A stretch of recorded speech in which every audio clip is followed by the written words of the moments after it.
Let's talk to Howard Cox, founder of Fair Fuel UK, because a couple of stories this morning we need to talk about, Howard, including your favourite man, Mr Sadiq Khan. Tell us.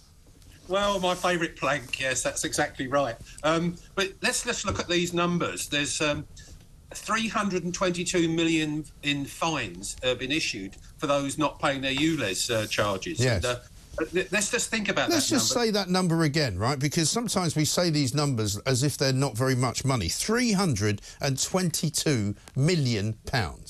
Yeah, and the irony is the actual ones who have paid is only 176 million. Right. So you think about this whole sort of thing. Is this anything to do with saving the environment, or is it about a cash grab on motorists? Right. And also, my other question is always, and I know that it's difficult for you to answer this, but where does that money actually go? Well, you know, what happens to it? Well, they claim it goes back into London's public transport network. That's what they say. But, I mean, it's a pathological lie. You know, I've used that phrase many times. Well, I was on London Transport Network yesterday, and I was standing waiting at London Bridge Station for 10 minutes because they couldn't open the doors of the tube train.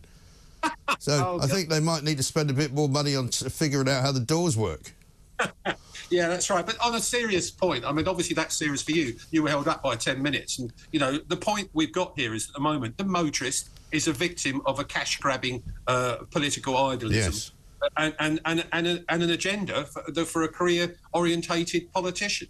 And this is the sort of thing that I was fighting for when I was standing for London Mayor. I didn't win, but the fact is, you know, the people that voted, 18% of Londoners voted for Sadiq Khan. That means 82% didn't. Have actually voted for something now that is costing the economy ridiculous amounts of money and hitting things like people like sole traders, you know, plumbers, electricians, all these sort of people who are now choosing mainly not to work in London. Right. So the economy is being hit. And I've proven that before with the Centre of Economic and Business Research, that the ULEZ is costing the GDP of London nearly £1 billion a year. Right. And I mean, he put out some of his normal kind of dodgy dossier type information a while back, saying that, you know, there was evidence that more people were walking to school or cycling to school. Now, it was I looked very hard in the press release that was put out. I couldn't find any actual facts in there. It was all based upon, you know, kind of observation that more people seem to be walking or more people seem to be on bikes. But at the end of the day, some of those people might be taking that decision because they can't afford to drive anymore. But most people can't afford to walk or cycle to school because it's either too far or there's too many children. Well, the TfL did issue a statement regarding these fines, saying that outer London, because we're talking about the expansion zone, which launched a year ago. He's saying that NOx, you know, nitrogen dioxide, the pollution, has fallen by 13%. Yeah. Well, fine, but next week I launched something, and I'm happy to come on to you, give you an exclusive with The Sun, which I'm meeting with them today, will show totally difference regarding particulates, you know, especially in the underground, where it's 2,000 to 3,000% more polluting in the underground. You said London Bridge. I think you may have seen some things you've seen me on when I've been on your plank of the week. Yes. I've shown you this little device I use to measure air quality. Right.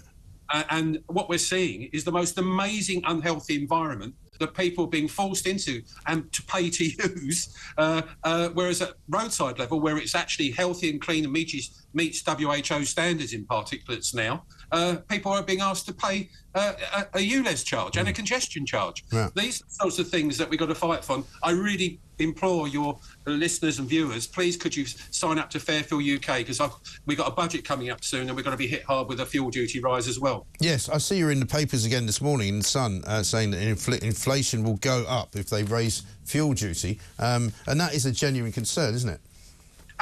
Absolutely. I mean, we've proven that for the last 15 years, mate. I've been on your show many times and we've discussed this many times before. 37 million drivers. Transport is the commercial heartbeat of the economy. Yeah. And when you see something like Spain charging for diesel 30 pence cheaper at the pumps compared to over here, it makes you wonder, hang on, what's going on? Because they tax the commercial heartbeat, i.e. diesel drivers, HGV drivers, white van man, they're charging them a lot less in tax. But not here. We're talking about putting out, I mean, I've seen evidence that fuel duty is going to go up by up to 10 pence per litre. Right. And I mean, we've seen old Ed Miliband recreating his previous sort of engagement as Energy Secretary in 2008 recently, where he claims that, you know, Usain Bolt was winning Olympic gold and Batman was winning the box office, and he's like Batman, he's back. Well, I seem to remember that when he was Energy Secretary back in those days, that was when he told everyone to buy diesel cars because they were cleaner for the environment.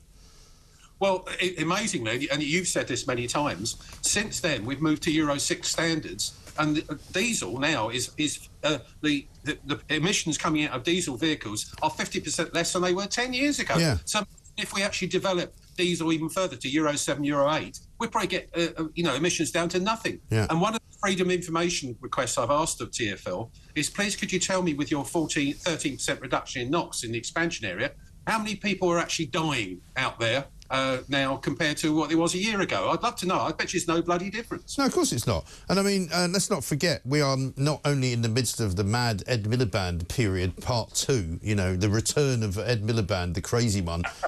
We're now heading headlong towards 2030, where the government is saying, oh, don't worry, we're not going to phase out all cars that have got petrol in them because we're going to be allowing you to keep yourself sorted out with a hybrid. It never made any sense to me for them to put hybrids in the same category as petrol and diesel. You know me, I mean, I'm in favour of petrol and diesel staying forever. But, you know, the idea that they're going to punish you for having a hybrid car seems insane, doesn't it? Absolutely right. I actually drive a hybrid car, and there's no doubt about it. When I'm in London, anything below 30 mile an hour, bear in mind that's most of the time, my car is electric. Right. But I don't have to worry about actually, you know, range anxiety. Right. But they should. But surely, if they were sensible people, these net zero maniacs, they would go, well, that's quite a good compromise because that gets more people into a car, which in our world doesn't pollute as much in the city. So it's you know, trebles all round for everybody. But they don't see it that way. No, you're absolutely right. But the point is, you know, they're following an idealism, and the various sort of global bodies, you know, the WEF, the WHO, and all these other acronyms, they're actually driving and wanting to actually control our lives. Yeah. And one of the things they want to control our lives is get us out of the car. Right.